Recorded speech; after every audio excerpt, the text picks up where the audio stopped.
typically you'll see like an artist's Spotify kind of jump up by maybe, 2x or more, depending on sort of how grassroots they are. And it'll usually stay up there for as long as the campaign is running. And even if you turn it off, you'll usually find yourself at sort of a new default on Spotify, and you kind of emerge with a new warm audience on Spotify. So it definitely seems like a strategy that is building something that sticks on Spotify and Instagram. You are now listening to the Creative Juice podcast, brought to you by IndiePRO.io.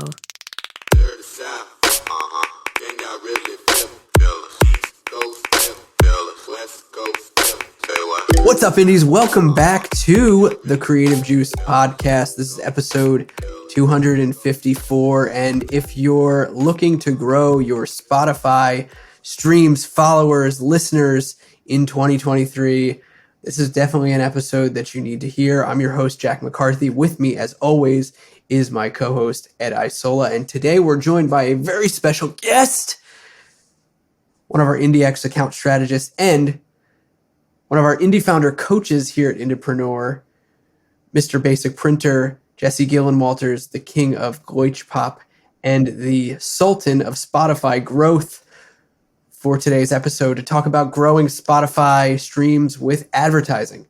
Jesse, welcome back to Creative Juice, sir. Thank you for that glorious introduction that I was not ready for, but is decadent. Thank you. Those are some pretty great titles, Jack, I gotta say. What was it? The Sultan of Spotify growth. That's one to write down.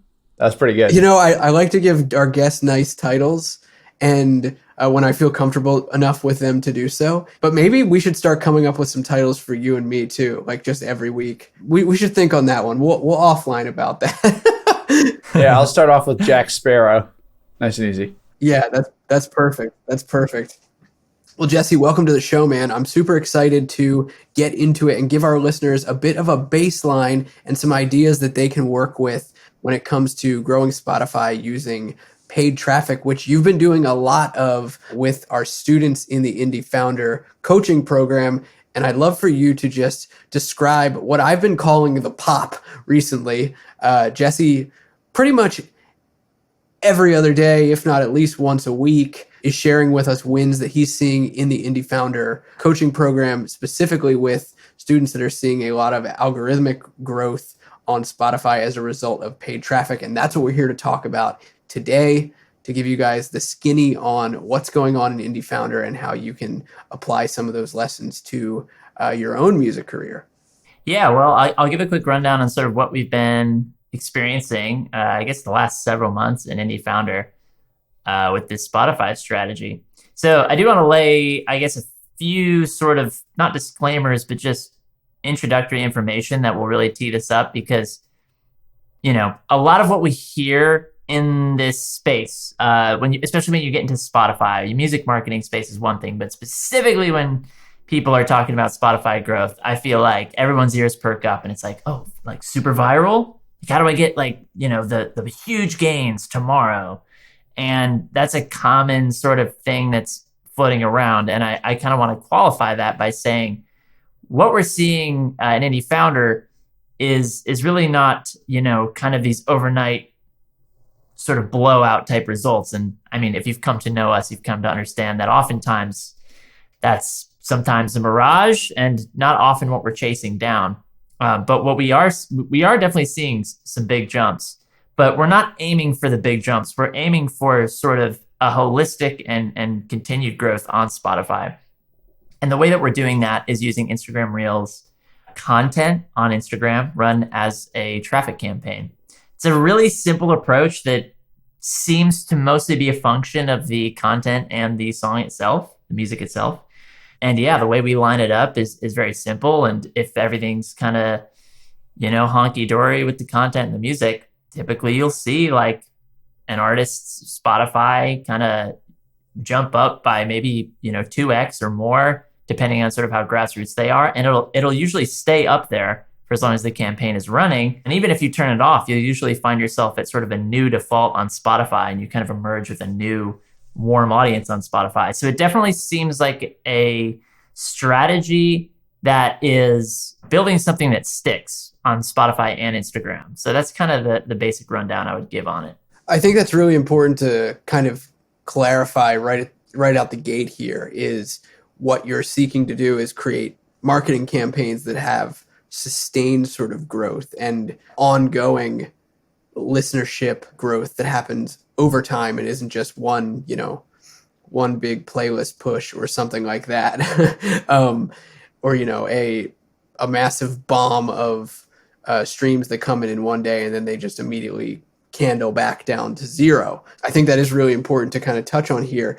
When you're working with a student in IndieFounder, what's kind of the process that you go through as far as identifying this strategy, identifying that it's the right one to work towards, choosing the content, and then actually working towards the effective sort of campaign builds that you guys have been employing? Well, there's a couple sort of obvious use cases where this seems to plug in really well. And even before I get into those, what I'll say is like, for the most part, this is like a main way that we're attracting attention on social media for any artist. It's pretty much a win for anyone that wants to try it, no matter where you're at. So oftentimes it's just sort of an automatic recommendation for us if they need to get new audience in. But that aside, like if they've got a new single coming up, perfect use of this campaign. If this artist has maybe even just one kind of reel that seems to have gone very well organically, we'll use that and kind of take cues from that to maybe make new reels based around it and use that in a campaign. Or if just the artist is like, has sort of an untapped Spotify audience in the realm of, that's not to say they have an audience they haven't reached out to on Spotify, but their Spotify growth hasn't really happened yet. It's really a great campaign because using the Instagram Reels, you're getting a lot of activity on that reel and thereby your Instagram profile. And we see it also correlate with, high engagement, high video views, and high follower results. And so for me, it's like, hey, we can grow your Instagram, which is always a win. And if the Spotify grows as well, even better, and then you'll kind of finally see sort of a bigger reaction on your Spotify profile, which again, a lot of artists that I work with in Founder will kind of come in with lower Spotify presences. And they understand that that's not the most important thing to grow at first. When I come to them with this campaign, be like, hey, we can run a campaign that's aimed at future sales and also just sort of bump that Spotify along the way. That's a perfect opportunity as well. So you're really focused on kind of a twofold area of growth, not just driving traffic directly to Spotify, although that certainly is what's going on here, but you're also getting the benefit of Instagram engagement growth and new fan and listener acquisition on a social level as well. Yeah, like, and if we didn't have that Instagram reaction happening in tandem, I would probably not be evangelizing this strategy as much. If just your Spotify was going up, I would think it a lot less worth the money, honestly. But when we do run these campaigns, I mean, more is happening on Instagram than Spotify, honestly. And by that, I just mean it's more varied in its results. You're getting comments, you're getting DMs, you're getting story shares, you're getting video views, you're getting saves.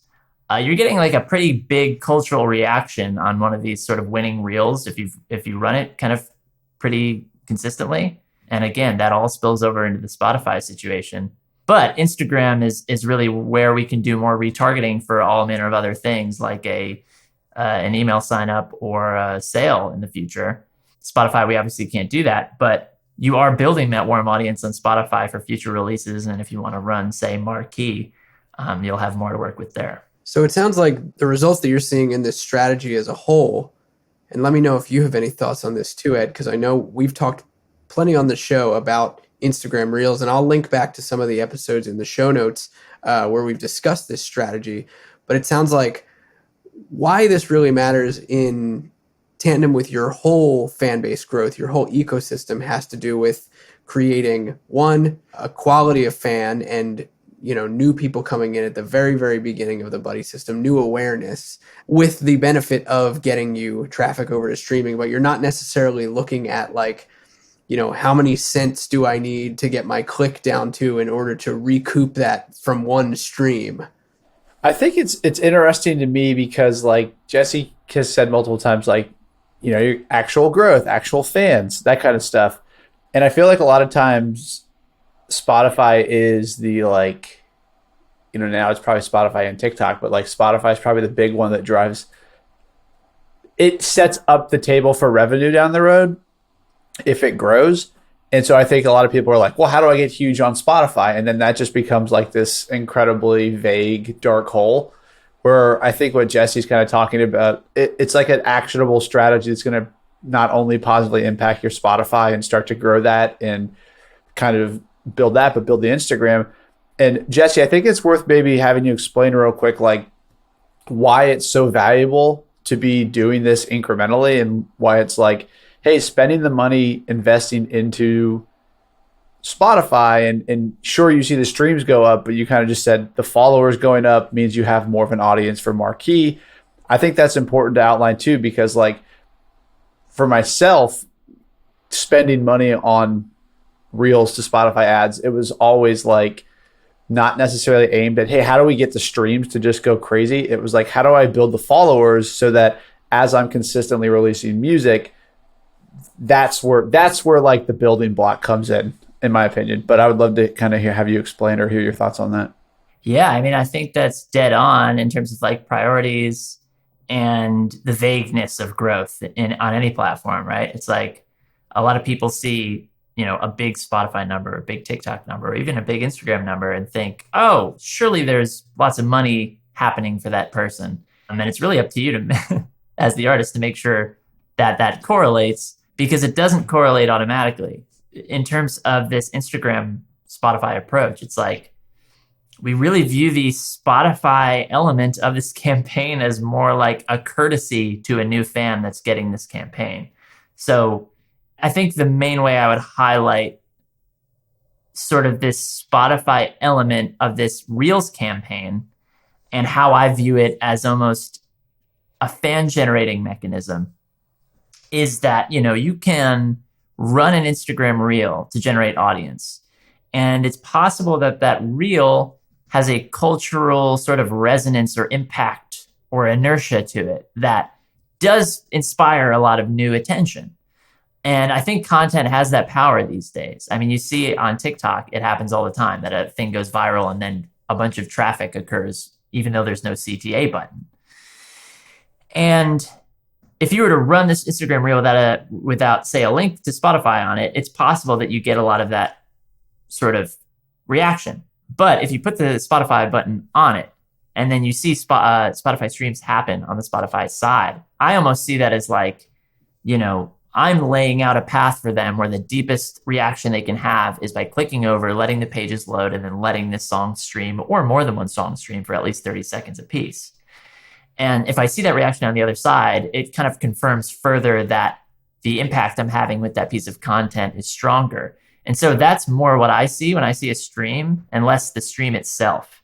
Now, all of that aside, we do see, algorithmic stuff happen as a result of this. We do see a significant jump in Spotify streams. It's just that, again, the motive behind a stream for at least me is like, hey, this piece of content is generating a person that cares enough to go through a couple hurdles to dig in more.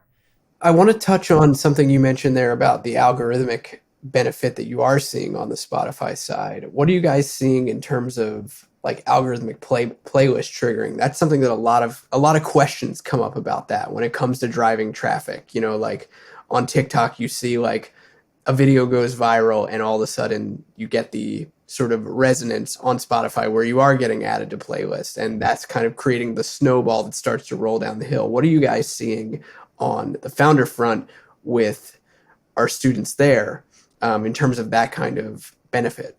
Sure. Again, I want to qualify what I'm about to say with referencing, by referencing the fact that there are a lot of ifs preceding what I'm about to say. Sure. Always. If the reel is great, and that because there's good engagement and there's a good cost per click. If the song is obviously great, obviously that kind of matches with the content. If you're running this campaign at maybe somewhere between $10 and $20 a day, and you let that campaign run for a bit, If that's all happening and it's, you've clearly got green flags all the way, like if you're doing this on a new single, yet another a song that is newly out, there's a pretty good chance that you're going to see expanded release radar distribution 1 to 3 weeks after the song comes out if you pair it with this campaign. We've seen that pretty consistently, honestly. So that's kind of a big win. The fact that we've been able to more or less conjure up, a release radar result. I mean, this is something that's kind of felt like a black box, this whole time. So we've really seen that pretty consistently. And less consistently, but obviously sort of more correlated, is Discover Weekly distribution, usually a few weeks after that. And then if that first Discover Weekly bump goes up, usually that begets more Discover Weekly bumps. And then you're kind of, in this positive feedback loop, which is cool. But yeah, I mean, mostly what we see is, again, it's never a guarantee, but we've seen high correlation with this campaign and expanded release radar distribution on a new single within, a month. I think it's really good to identify like the qualifiers of what makes for a great campaign when it comes to this, before even mentioning like all the algorithmic benefits that you can get, because those things do matter. There are tons of strategies out there. Talking about running ads to Spotify is not a new thing. It's certainly like, it's well-worn territory in a lot of ways. And, I would say there are better and worse sources of information out there for learning how to do this effectively. And so like starting with those qualifiers, I agree, I think is really helpful to kind of like, to use an edism, to set the table for what you really need to be doing is super helpful in what you need to be thinking about. So when you're walking through this with a founder client, then those qualifiers that you just mentioned, all the ifs, are you kind of checking boxes to be like, okay, yes, we can do that because you have this? Or is it like, hey, this is the right strategy for you based on where you're at in your career, even if, some of these inefficiencies might be in place? I guess what I'm asking is like, how do you walk through that with someone, and what advice might you give to someone who's walking through it by themselves? Yeah. Like for me, it's, if I'm working with a founder and I see that, from what I know as someone who's ran these campaigns with many different bands now, it's like, if I see content that I'm like, that is something that I would bet on in this campaign, they are ready to rock for that campaign in my book. If they've got, an eye for content and the music pairs well with their approach to that content, and they've had, even right there, it's worth a shot. But even more so if there's some proof of concept with, maybe they've run a campaign like this, but sort of not in an ideal way, or they've had some organic stuff go well. That's all I really need to see. Now, on the other side, like I've definitely had conversations with founders where, I don't think they're ready for this campaign, and it's a matter of sort of content development is the thing that precedes it. And to be totally honest, like I've had founders where it's been pulling teeth or like a slog or a really tough time to get them to sort of rise to the occasion of like making a set of great reels for this purpose and many other purposes. But it really is sort of a prerequisite. More and more, as we move into the future with digital marketing, we're seeing targeting be less important.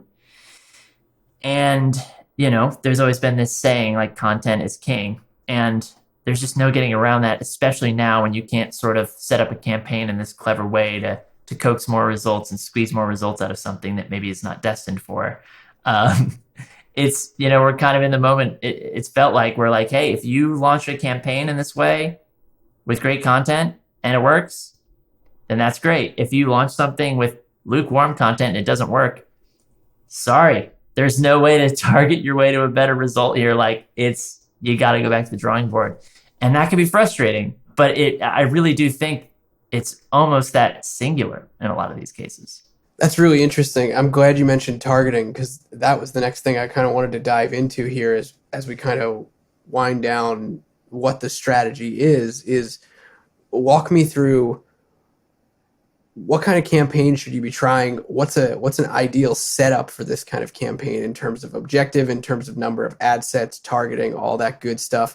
And really, like, what should you be testing, given that like everybody and their mother is out there talking about this is how you run ads to Spotify? Like, from someone who is in the trenches with it every single day, what would you recommend are areas to be testing as well?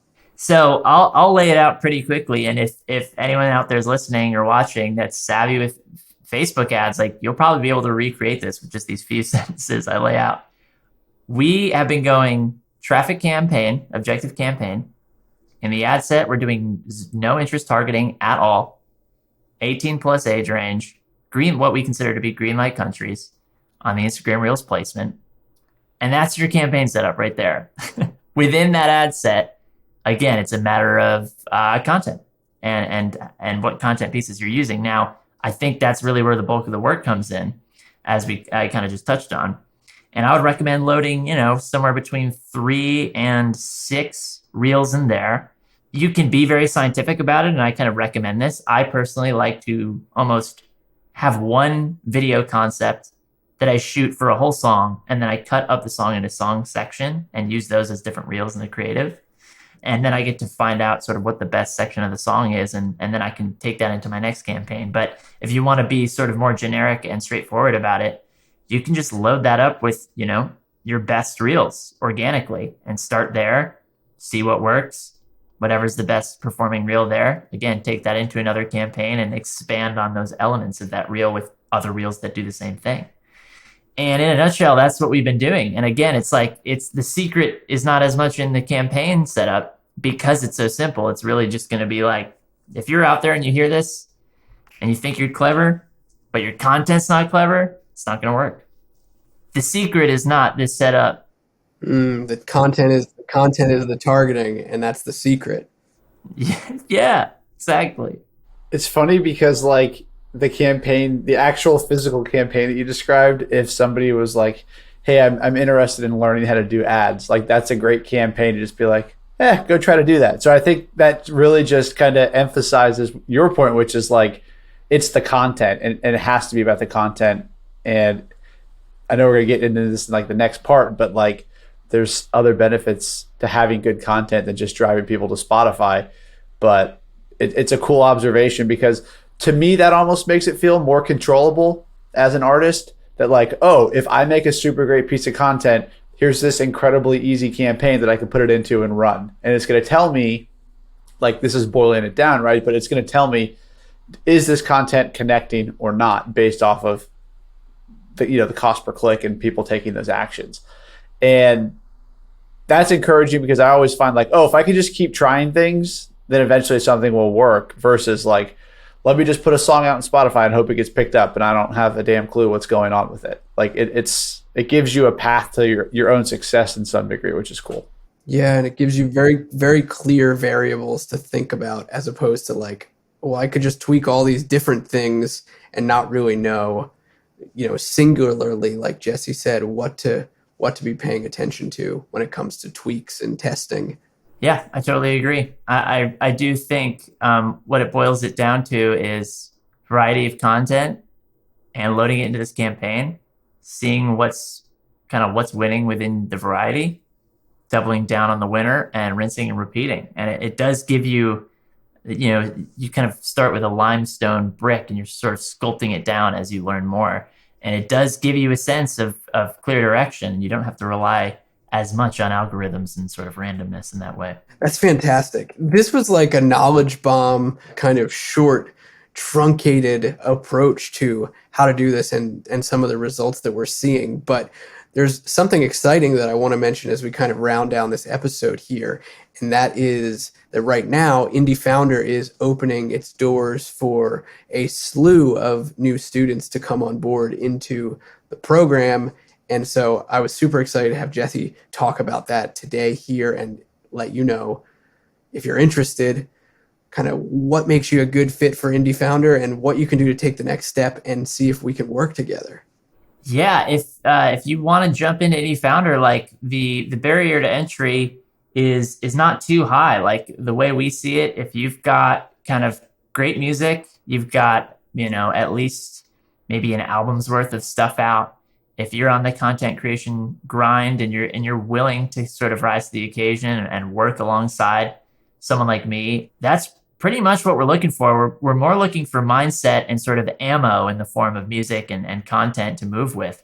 That aside, it's not like you sort of need to be a genius with this stuff already. A lot of the program is sort of built around helping you grow that aptitude. So if you feel like that's you, I would love to see your application come through, and I'm sure Jack will have links in the description for you. I was going to say, we'll leave a link to the IndieFounder app in the show notes so that you guys can check it out. You can apply. Jesse and the IndieFounder team will take a look at the applications, and then they'll be in touch with you from there. We'd certainly love to see some fresh faces, some new faces in IndieFounder. And exciting enough, we'll also be having Jesse back on the show next time to talk a little bit more in depth about social media and streaming and where this kind of all comes together. But I hope you guys enjoyed this quick hit kind of campaign rundown and a rundown of results that we're seeing inside of IndieFounder. Like we said, if you're interested in joining the IndieFounder coaching program and being coached up by Jesse and the rest of the gang, make sure you apply in the show notes, and we'll check out your application from there. And until then, the three of us will see you guys next time on Creative Juice. Go grow your Spotify following. Peace out, Indies.